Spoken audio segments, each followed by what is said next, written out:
这就是韦德的最新款签名鞋，韦德之道11，1399的发售价，全掌泵、碳核心、GCU 大底，李宁把自己能给的几乎全都给到了我们。至于为什么没有使用泵丝的鞋面，我觉得李宁还是想着要把韦德之道的正代跟其他主打实战性能的产品进行一定的区分，让韦德之道的正代产品跟现在他们的利刃啊、伽马啊、全程啊等一系列主打实战的产品，起码要在外观上看上去不太一样。在外观层面上，它抛弃掉了一定的实战属性，极其肥大的鞋型以及大面积皮质材料和橡胶材质的使用，它更像是近2年哈登签名鞋的设计风格。至于这一类的外观到底好不好看，每个人心里都有不一样的答案。有人觉得它像一个快餐盒，有人觉得它是潮流与实战的完美结合。如果要给它的外观打分，1到10分，你会给它打几分呢？我第一次在网上看到曝光图的时候，其实我对这一双鞋特别的失望，接近2年时间的打磨，就这。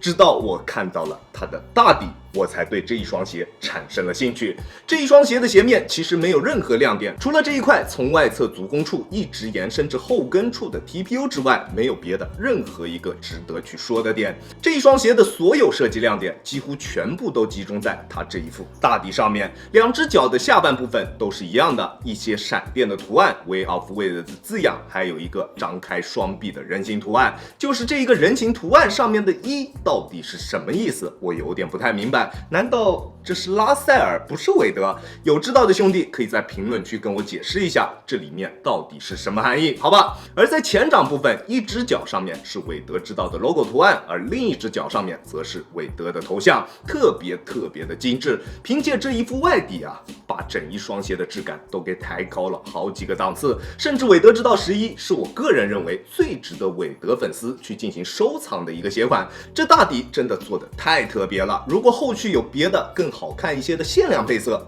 高低啊得搞一双给它供起来收藏一下。而作为韦德之道的正代产品，大家可能还是更加关心它在实战方面的表现究竟如何。毕竟有着韦德之道10的珠玉在前，中间还经过了差不多2年时间的设计打磨。如果在实战方面不够出色，它的外观做得再绝，作为消费者的我们也不会愿意为它去买单。而经过了我这一段时间的穿着体验，我对于它性能方面的表现是绝对认可的，甚至我觉得啊，在一定程度上，它会比上一代的韦德之道10更为出色。韦德之道10，相信大家都不会陌生，实战方面绝对是属于第一梯队的存在。但是它前高后低的中底以及强度偏高的中底刚性，导致了它的适配性并不是特别广。体重较小，脚底下没什么力，打半场比较多，亦或者是习惯使用全掌跑动的这些球员，都不会在韦德之道10身上得到特别棒的穿着体验。而韦德之道11相比上一代进步最大的一个地方，就是它的普适性有着巨大的提升。今年李宁最新推出的这个碳核心科技，对于我来说已经是不陌生了。像之前的杰比2、玉帅 Ultra 我都穿过，而韦德之道11跟玉帅 Ultra 相同，搭载的都是均衡型的碳核心。我在之前玉帅 Ultra 的测评里面，对于它中底的表现我是极度认可的，只是它的鞋面真的配不上如此出色的一套中底。而这一次的韦德之道11，它的中底表现依旧十分出色，场地感优秀，反应性也特别棒。在发力蹬地的过程中，中底不会有任何泄力的感觉，并且得益于中底大面积的碳板加持，在跑动以及发力突破的时候，能明显感觉到中底的推进感以及力反馈。而且中底的龙骨落差控制的也非常合适，没有什么前低后高和前高后低的感觉。不管是习惯使用前掌跑动还是全掌跑动的球员，选择它都能得到非常不错的跑动感受。而这一代相比上一代，在中底方面的另一个提升就是它的中底过渡，前后掌的过渡特别丝滑，特别流畅，并且在蓄力起跳时，从后掌制动到前掌起跳的整一个过程也都非常的丝滑。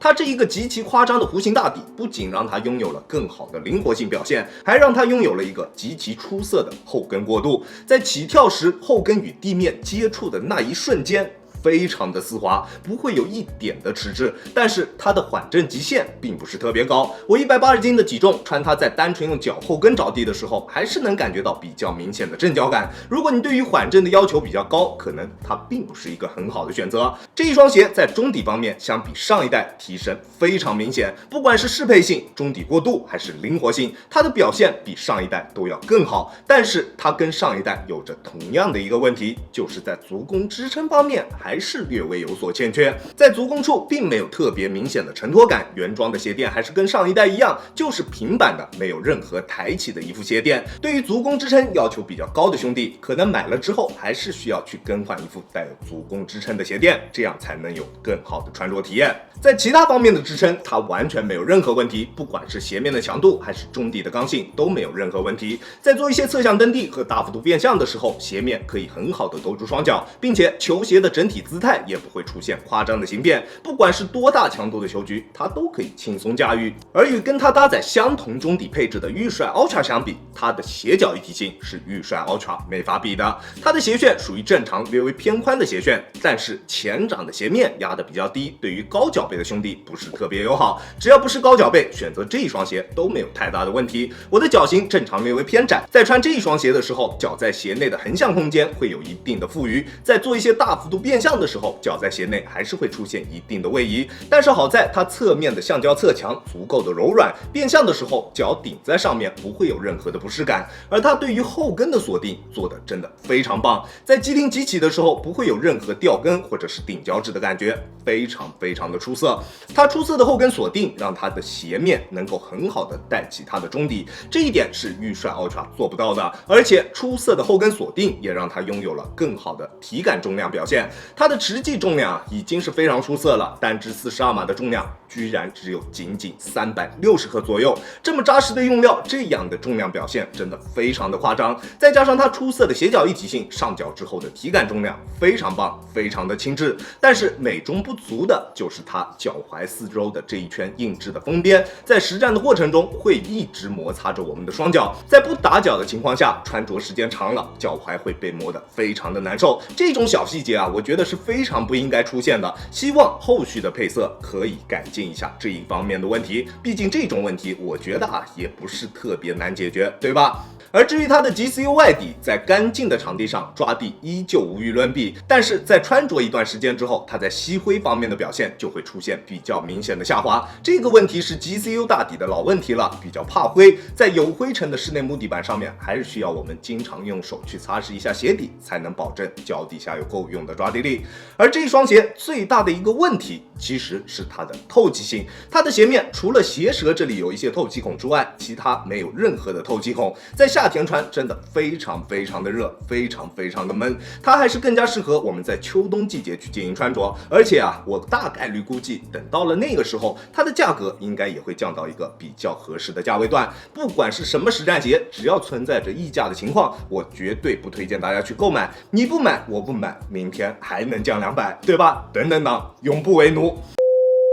韦德之道11是李宁整一个品牌从始至终推出的所有顶级篮球鞋当中啊，适配性做得最为出色的外线鞋款。除了大体重的站桩内线，其他所有类型的球员都可以去选择它，并且都能得到比较不错的穿着体验。1399的发售价，我觉得它的性能完全对得起这一个售价，但是2000多的二级市场售价，除了像我们这些要给大家做测评的博主之外，其他任何人都没有购买的必要。可能这2年鞋贩子啊，都靠着我们这一些球鞋博主赚钱吧。OK， 这就是本期视频的全部内容了。再次感谢大家观看本期的亚当球鞋。如果你觉得我的视频还有点意思，欢迎大家在各大平台搜索亚当球鞋找到我，记得要点击关注啊。好了，那我们下期视频再见吧，大家有空来做 ，Peace。